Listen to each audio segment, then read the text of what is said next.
Olá, você aí do primeiro ano do ensino médio, ok?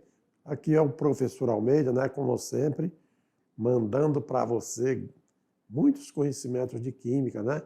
Hoje, a nossa aula, que é a aula de número 17, é a primeira aula da unidade 2, hein? E aí, como é que foram lá nas avaliações da unidade 1? Tudo bem? Ótimo, então é o seguinte. Aqui na unidade 2, o que vocês vão aprender? Quer dizer, o que nós vamos trabalhar? Veja aí na telinha, olha só. Nós vamos trabalhar a evolução dos modelos atômicos. Vamos trabalhar o átomo e suas partículas na parte 1, o átomo e suas partículas na parte 2. Vamos trabalhar também distribuição eletrônica. E distribuição eletrônica em íons, quer dizer, distribuição eletrônica nos átomos, geral, os átomos neutros, e distribuição eletrônica em íons. Vamos aprender, ou vamos conhecer a tabela periódica, né? Na parte 1, e a tabela periódica na parte 2. Dando sequência ainda, depois da tabela periódica, que é a classificação periódica dos elementos químicos, né? Que a gente chama isso de tabela periódica, teremos as ligações químicas. Então, elas compreendem, vamos ver detalhadamente. Ligação química iônica, ligação química covalente, parte 1, ligação química covalente, parte 2, ligação química covalente, parte 3, ligação química covalente, parte 4. E, por último, ligação metálica, tá bom? Porque é através das ligações químicas que nós sabemos como ocorre a formação dos compostos, tudo bem? Assim sendo, olha lá. A nossa aula, conforme eu falei, vai tratar dos modelos atômicos, ou seja, a evolução dos modelos atômicos, tá? Por que os modelos atômicos, hein, gente? Então, olha aí, meu aluno, eu gostaria que você... Mas, professor, tem muitos modelos atômicos? Isso sim, olha só. Então, nós temos... vários modelos atômicos, como sendo os cientistas, à medida que eles foram estudando, eles foram criando modelos. E a ciência é a evolução de conhecimentos, não é isso? E nós vamos falar aqui de alguns cientistas que, à medida que foram aprofundando estudos sobre o átomo, foram criando os seus modelos. Vamos lá agora? Olha lá então. Assim, nós temos aqui, ó, o modelo atômico de Dalton. Em seguida, modelo atômico de Thomson.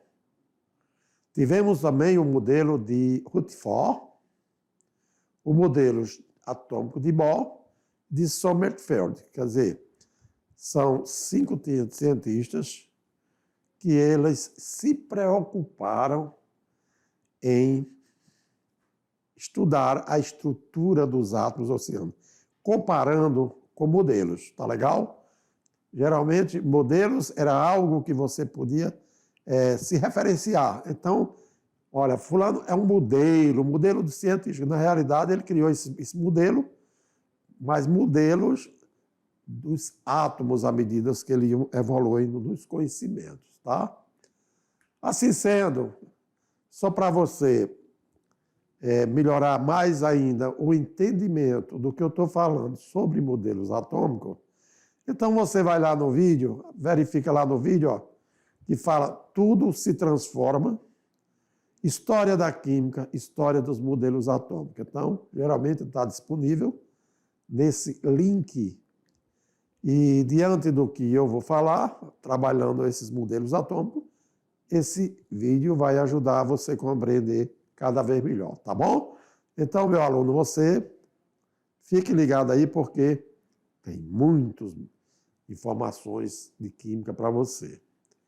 Na sequência, olha lá.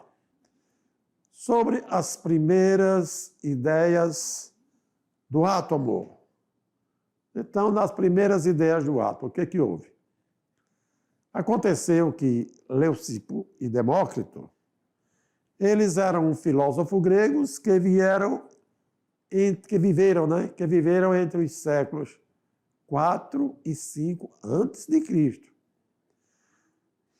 E esses filósofos, eles propuseram uma teoria que se referia à natureza do átomo, quer dizer, foi dos primeiros pesquisadores a se preocupar com a natureza do átomo, seja um químico, seja físico. Na realidade, ele é filósofos, mas filósofos curiosos, entendeu? Assim sendo, eles acreditavam que o universo era constituído por partículas. Essas partículas eram indivisíveis, quer dizer, você não conseguia fragmentar ela, você não conseguia dividir, e a partir daí foi denominado átomo. Em grego significa indivisível. Por que átomo? Então, A do grego quer dizer não, tomo, divisível. Então, partículas que não se conseguia dividir. Tá legal? Esta teoria filosófica ficou conhecida como a teoria do atomismo. Atomismo porque referia-se às partículas indivisíveis que ele chamou de átomo, tá? Então, foi as primeiras ideias que tivemos a respeito do átomo. Aqui, olha aí, alguns dos cientistas que, evoluíram nos conhecimentos do átomo, né? Porque, olha, a natureza, então, é constituída de átomos. Átomos, partícula indivisível. Bom, até essa época, tudo bem. Aí veio o modelo atômico de quem? De Dalton, tá bom? O modelo atômico de Dalton. Dalton viveu entre 1766 a 1844, mas em 1808 ele publicou um livro apresentando sua teoria sobre a constituição da matéria. Para isso, ele tinha como base o átomo, né? Porque diz que toda matéria é constituída de átomo. Então, Dalton foi, na sequência do que Leucipo e Demócrito já tinham falado, ele deu continuidade. Tudo bem. Toda a matéria, para ele, era formada por átomos.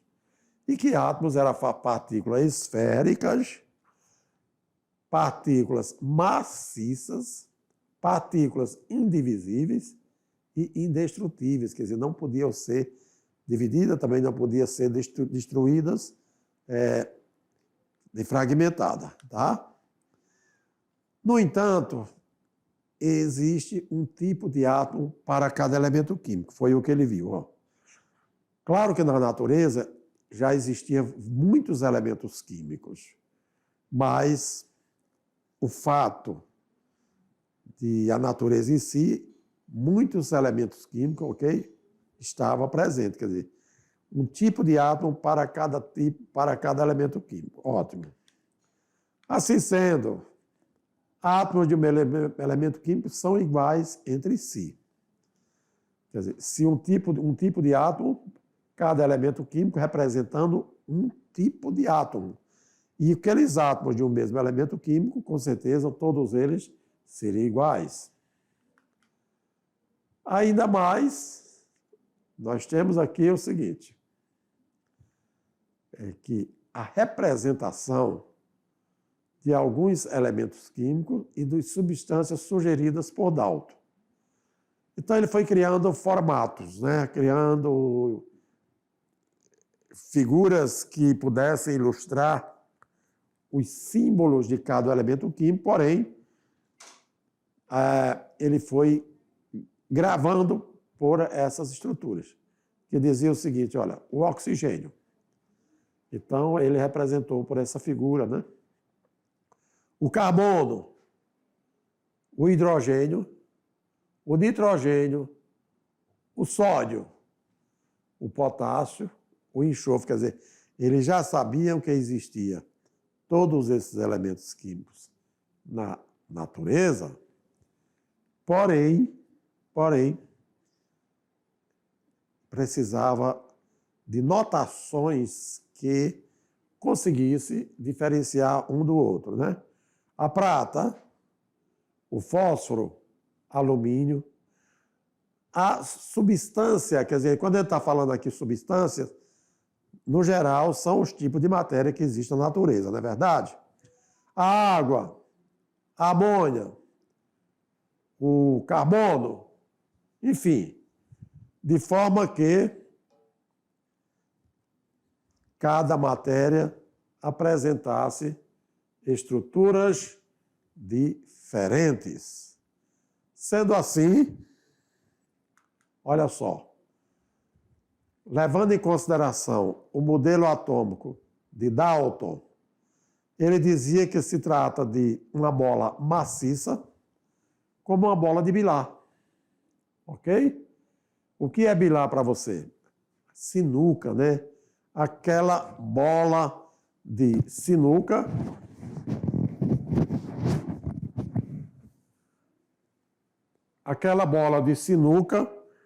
que você vê jogar, né? Que você, enfim. O que é que acontece?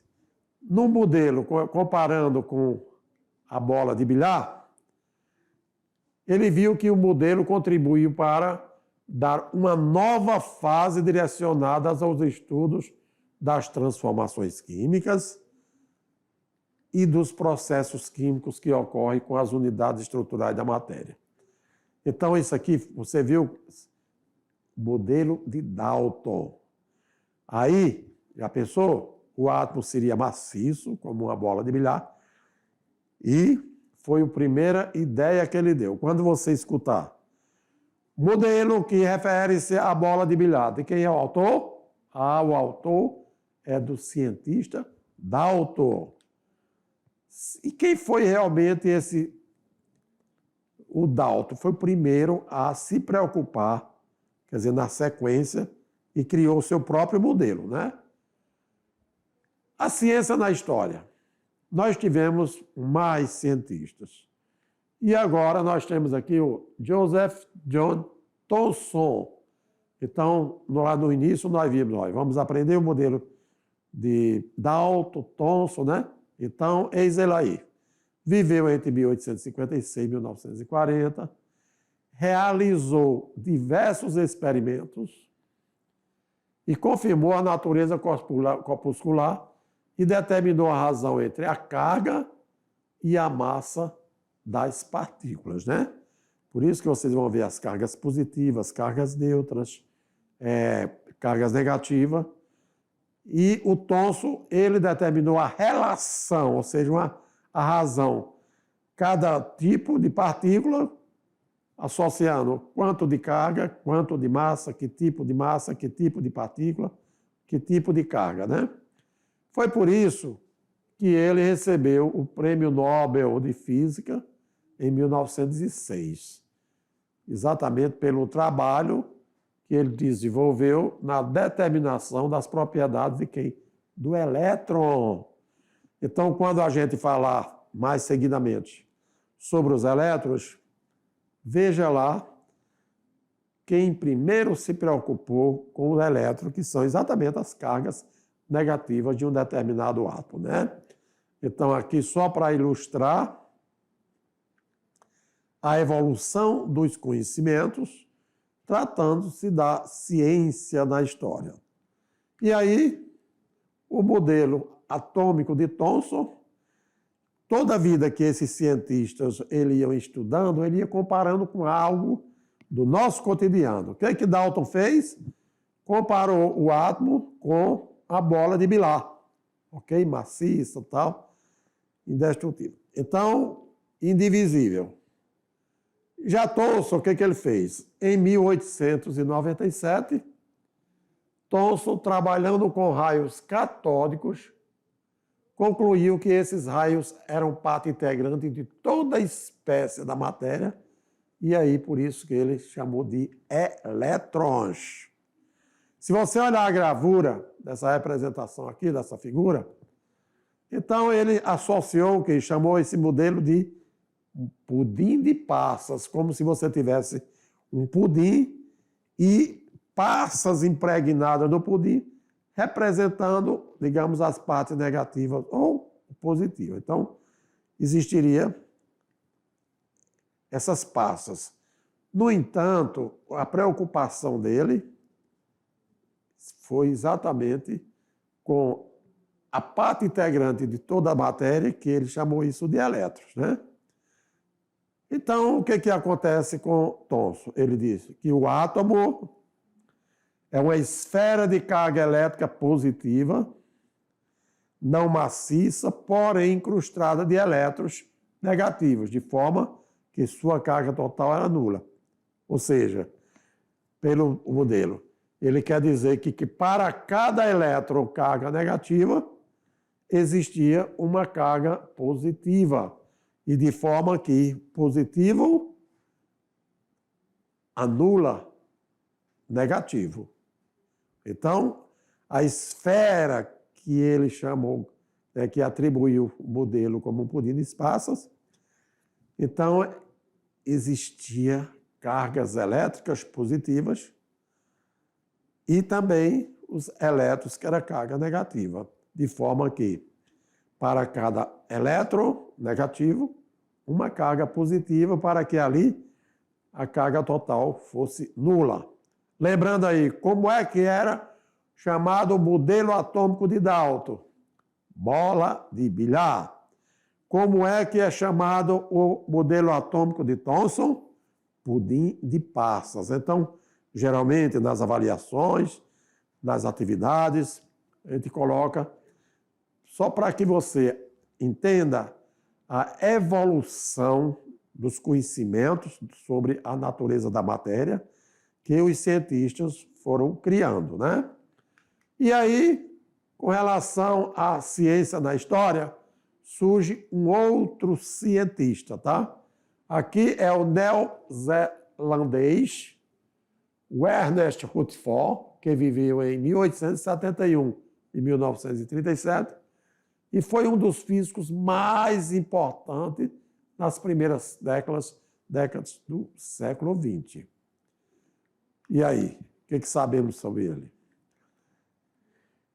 Dando sequência aos estudos da matéria, à evolução dos conhecimentos sobre o átomo, então, Rutherford, ele recebeu diversos prêmios,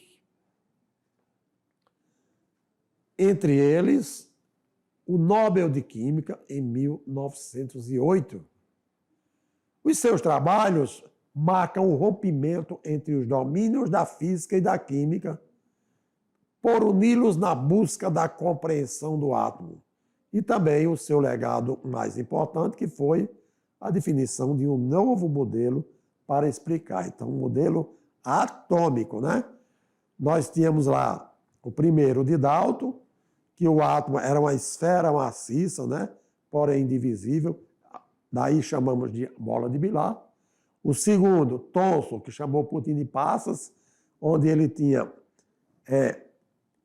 uma esfera impregnada de elétrons, cargas negativas, e positivas, de forma que a quantidade de positiva e negativa se anulado, quer dizer, a carga total sendo zero.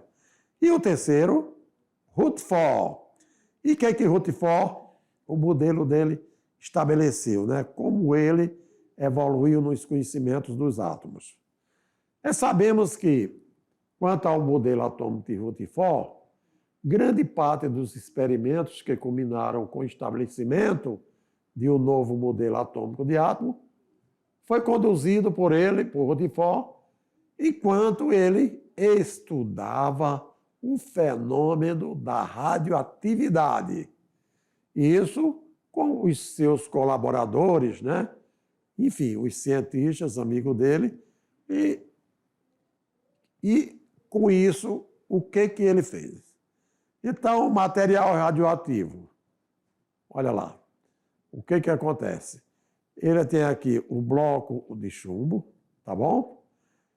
Tem aqui feixe de partículas alfa que ultrapassavam a placa de chumbo e lâminas de ouro eram detectadas. Então, anteparos fluorescentes de sulfetos de zinco, e com isso ele foi observando vários tipos de partículas que tinham poder de ultrapassar uma placas, outras não conseguia ultrapassar. E ele mostrou que o átomo contém imensos espaços vazios, tá legal? Ele, no centro do átomo, ele diz que existe um núcleo, que é muito pequeno e denso. E o núcleo do átomo, ele observou naquela parte central que existiam as cargas positivas, uma vez que as partículas alfa positivas foram repelidas ao passar no núcleo do átomo, né, conforme o experimento. Então, está vendo aqui, ó, tomando diferentes. Então, ele vira, ó, com certeza, o núcleo do átomo tem carga positiva, porque as partículas alfas foram repelidas ao passar perto do núcleo. Ou seja, positivas repelindo positivas. Então, se existiam cargas positivas, as positivas, ao encontrar positiva com positiva, elas repeliam. E ele foi tirando lá as suas conclusões, não é isso? Para equilibrar essa carga positiva, ele viu que existem elétrons ao redor do núcleo, orbitando, quer dizer, circulando numa região periférica denominada eletrosfera. Isto é, eletrosfera é a região que circula os elétrons. E o núcleo está na parte central, que é a parte positiva do átomo, né? Então, só para relembrar aqui, ó, vamos só dar uma geral.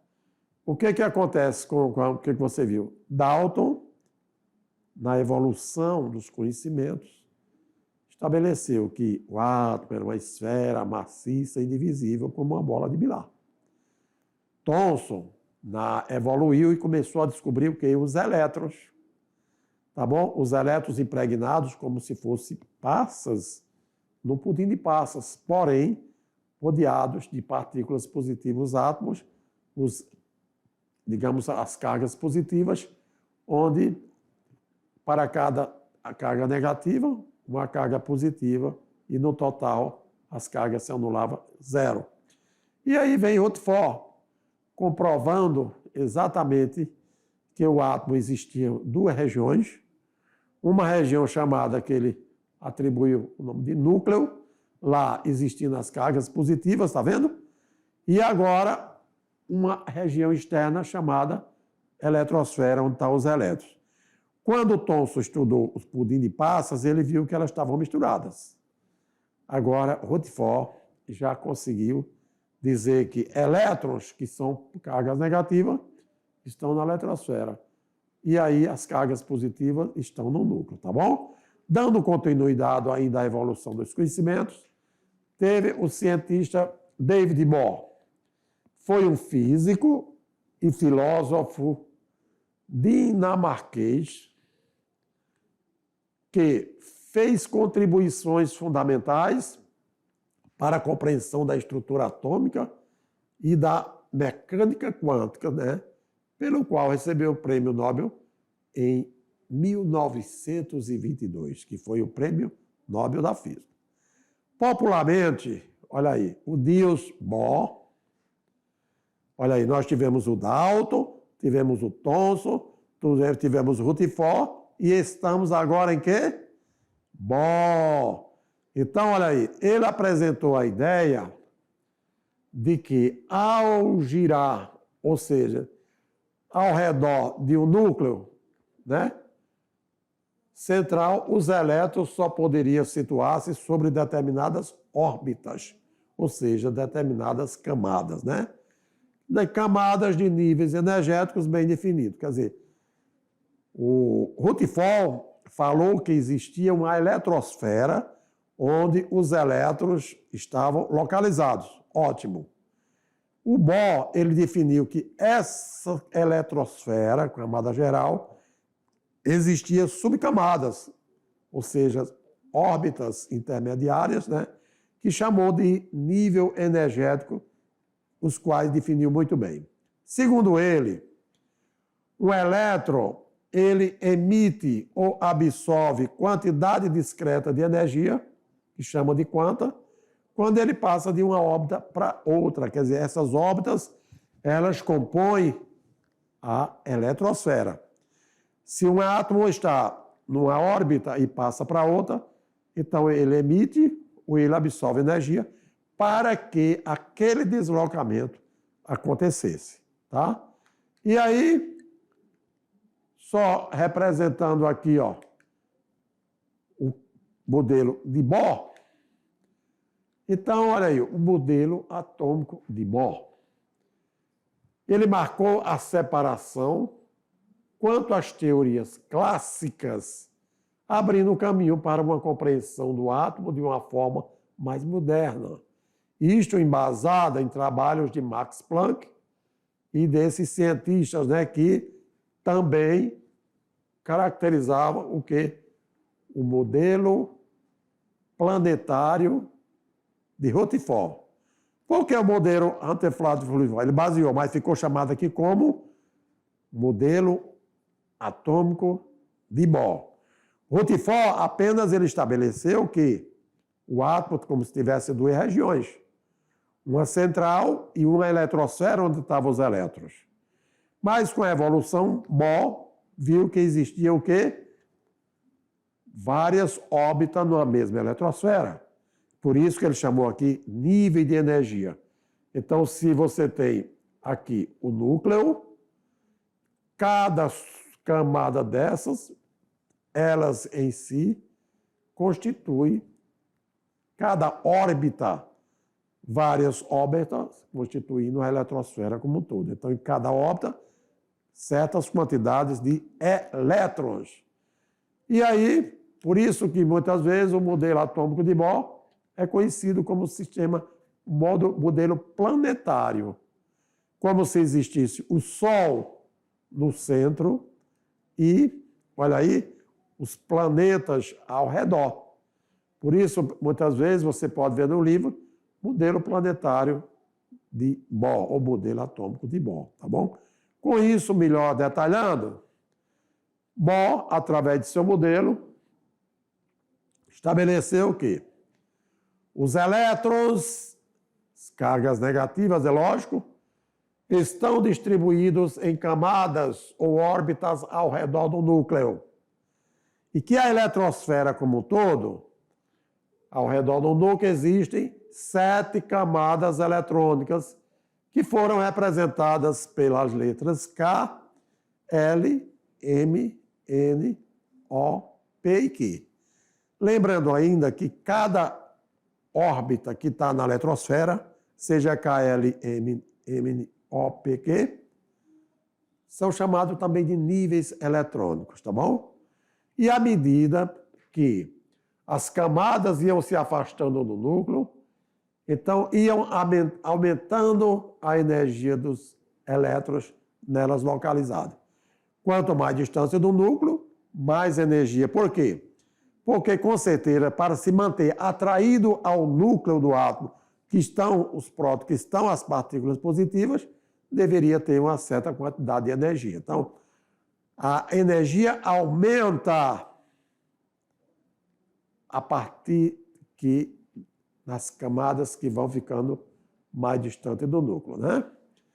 E as camadas da eletrosfera que você viu, elas representam aí, ó, acabei de falar, nível de energia. Assim sendo, a camada K corresponde ao primeiro nível, camada L ao segundo nível, camada M ao terceiro nível, N ao quarto, O ao quinto, P ao sexto e Q ao sétimo. Então, cada camada eletrônica, cada órbita que está presente na eletrosfera corresponde a um nível de energia. Claro, são níveis de energia diferentes, porque à medida que se afastam do núcleo, mais energias ele se agregam. A partir dessa descrição, é fácil deixar-se induzir por uma concepção de um modelo que lembra a órbita de um planeta. Olha aí, exatamente com os elétrons orbitando ao redor do núcleo, ao redor do Sol.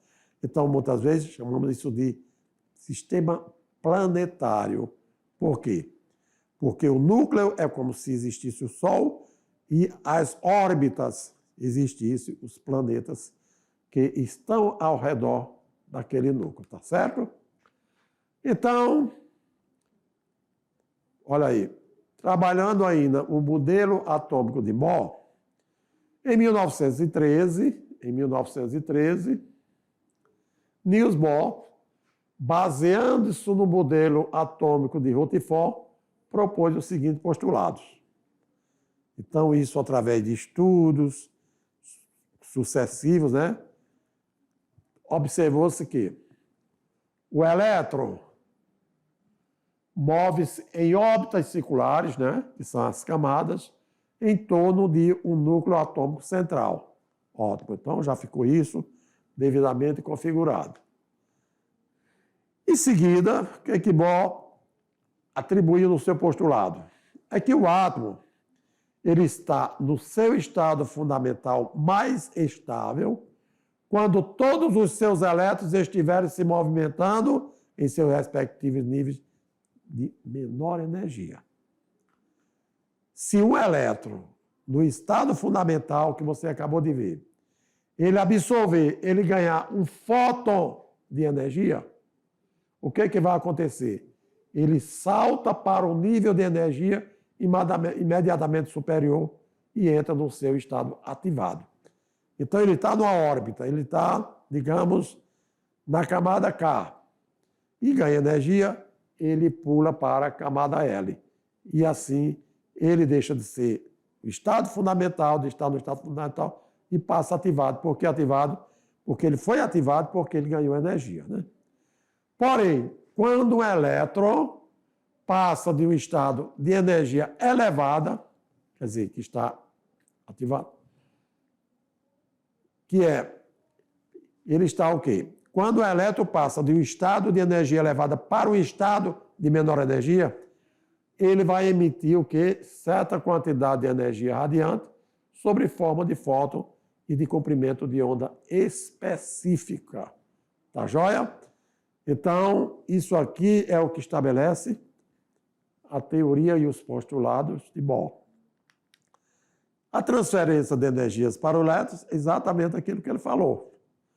Então, ele está num nível de energia. E ao receber energia, os elétrons passam, ou seja, eles saltam para os níveis mais energéticos, ganhando energia, que ao retornar aos níveis energéticos de origem, aí sim, aquela energia, ele passa a ser liberado. Se ele vai, digamos, da camada K para L, ele recebe energia, né? Os elétrons vão para o nível mais, quanto mais externo, mais energizado. Se ele está na L e volta para K, ele retorna ao nível de origem e vai liberar energia, aquela energia que ele havia recebido. De uma órbita menor para maior, ganha energia. Se ele volta, ele perde energia, né? E essa energia é em forma de fóton. Tudo bem? Na sequência, olha aí, teste de chama. Então, quantos elementos químicos, né? Isso aí acontece quando os elétrons eles mudam de uma órbita para outra. Tá legal? E aí, o azul representa o elemento químico cobre. O vermelho, o estrôncio. Violeta, potássio. E assim sucessivamente. Só para ver que os elétrons podem se deslocar de uma órbita para outra na eletrosfera, não é isso? quando, então, seja ganhando energia ou perdendo energia. Quando ele perde energia, então ele libera fóton, por isso a luminosidade, né? E o modelo atômico que envolvendo Rutherford e Bohr é mais ou menos o que mostra. Aí você tem as camadas na eletrosfera. A 1, que é o nível 1, que é a camada K, L, M, N e etc. Então, sempre que ele sai de uma camada externa para uma camada mais interna, quer dizer, de menor energia, ele libera luminosidade. Então, por isso que nós temos os fogos de artifício, os foguetões, né? Fazendo com que aconteça essa luminosidade, energias luminosas, mas provando que sempre que ele sai de uma esfera mais externa para uma esfera mais interna, e assim sucessivamente. Tá legal? Aí, quanto ao modelo de Sommerfeld, em 1915, esse alemão, ele deduziu algumas equações matemáticas que indicavam, entre elas, nível 1, então ele chamou N igual a 1, é aquele que possui apenas uma órbita circular, ou seja, que possui um subnível. E aí, segundo nível, que é a segunda camada, chamo de N igual a 2. Possui uma órbita circular, porém nessa órbita existem 2 subníveis. Então, um nível que subdivide em 2 subníveis.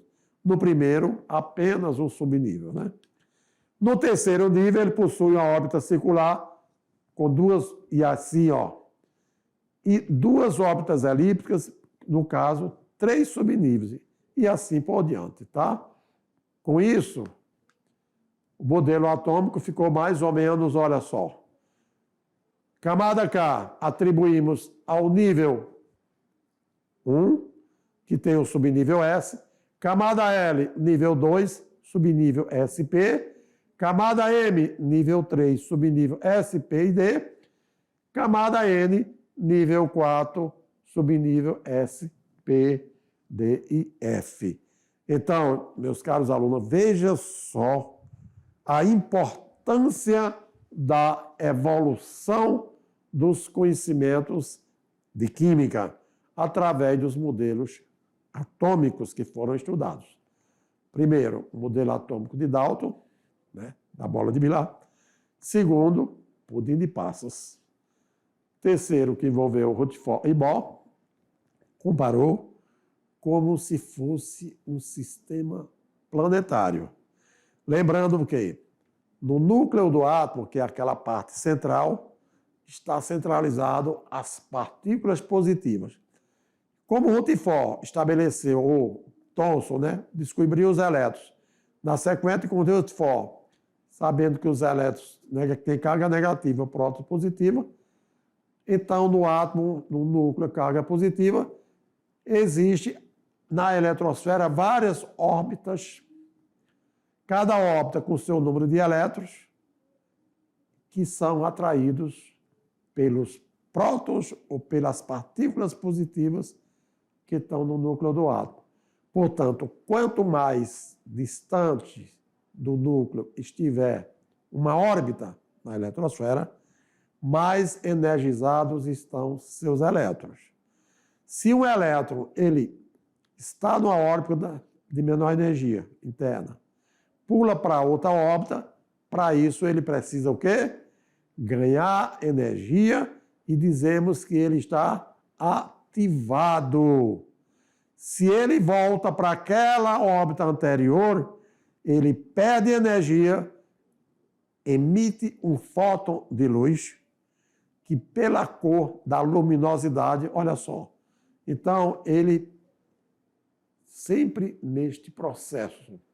Ganhou energia, passa para a órbita posterior. Perdeu energia, vem para a anterior, liberando fóton, liberando luz. Tá bom? Então, muito importante aqui, olha, nós aprendemos vários modelos atômicos nesta aula, tudo envolvendo o átomo e as partículas que existem nesse átomo, tá joia? Aí agora você fique tranquilo, que daqui a pouco eu voltarei para fazer uma bela revisão e, em seguida, a sua atividade de sala. Valeu? Então, eu voltarei já já.